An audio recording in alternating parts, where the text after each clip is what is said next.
Tonight, we're diving deep into one of the most infamous, most chilling murders in American history. A case that has haunted detectives for generations, spawning countless books and movies. But we're going beyond the legend, past the folklore. We're looking at evidence that's been hidden away for decades, and the questions that still hang over the brutal murder of a young woman named Elizabeth Short. So what if a killer was so brazen, so arrogant, that they didn't just get away with it, but they left a trail of clues, almost like a game, taunting the very police who were hunting them? And what if that case was so unbelievably gruesome that it became this dark, twisted legend, a permanent scar right on the heart of Hollywood's golden age?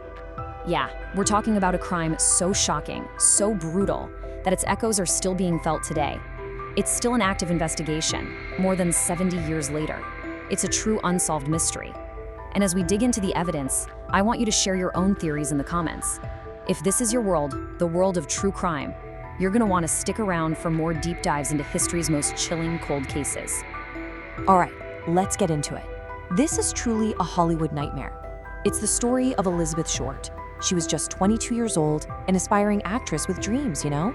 But her brutal murder would spark this national obsession and go on to become one of the greatest unsolved mysteries of the 20th century, hands down. So, the grisly discovery. You see, this story doesn't start under the bright lights of a movie set, not at all. It begins in this desolate, empty lot in Leimert Park, Los Angeles. A place that, on one cold morning, would become infamous forever. Okay, picture this. It's the morning of January 15th, 1947. A local mom, Betty Berzinger, is just out for a walk with her little girl. Off in the distance, she spots something weird. She thinks it's a store mannequin, you know, one of those ones that's been broken in half and just dumped. But as she gets closer, that horrifying realization just washes over her. That's no mannequin. It was the body of 22-year-old Elizabeth Short. And the facts of what was done to her, they're just beyond horrific. Her body had been severed right at the waist, and investigators said it was done with surgical precision. There was no blood at the scene, not a drop, which told police right away she was killed somewhere else, then washed clean, and deliberately posed. Her face, it was grotesquely cut from the corners of her mouth up toward her ears, a sadistic grin they call a Glasgow smile. And even though there were clear signs she'd been bound and tortured, the coroner figured out the actual cause of death was from blows to the head. All the mutilations, they came after she was already dead. You can only imagine. A crime this shocking, this sensational, the press just descended on it like vultures. And in that absolute storm of headlines and media frenzy, they gave Elizabeth Short a new identity, a name that would sadly outlive her. The Black Dahlia, that's what they called her, a haunting nickname that became forever tied to her tragic end, cementing her place as this permanent, dark fixture in the lore of Los Angeles. So, the investigation begins, and right from the start, it was an impossible task for the LAPD. They were just swamped by this storm of public fascination and, honestly, interference that basically threatened to make the whole case impossible to solve. I mean, the chaos was just overwhelming. Can you believe this? More than 60 people, 60, came forward and confessed to the murder. And every single one of them turned out to be a liar. Just people seeking attention, wasting precious police time, and making an already complex investigation an absolute mess. But out of all that noise, all that chaos, one name did start to rise to the surface. One man who, even today, is still considered the most compelling suspect in the entire case. That man was Dr. George Hodel. He was a physician, but he had a really dark history, including accusations of sexual abuse. Now, here's the part that just sounds like it's from a movie, but it's real. What makes him such a strong suspect is an incredible twist.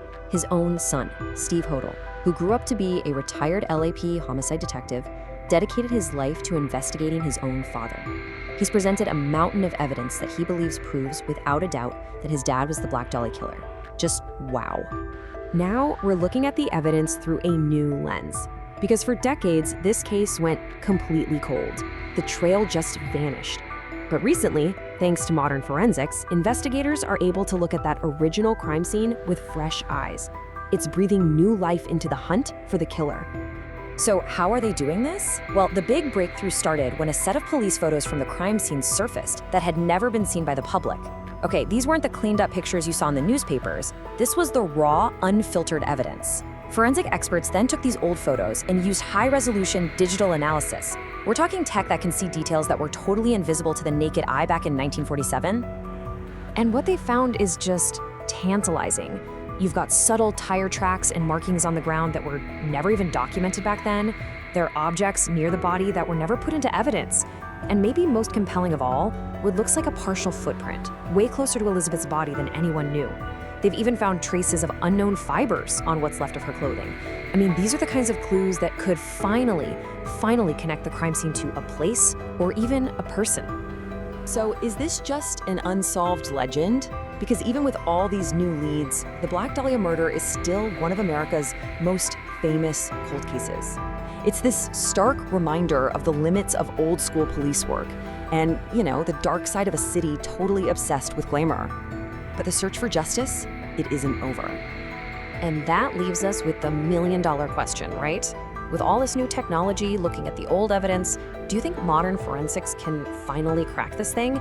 Can it solve a 70-year-old mystery? Or, after all this time, after all the theories, all the suspects, all the false leads, is this just a case that's destined to stay a mystery forever? A haunting legend with no final chapter? Let me know what you think.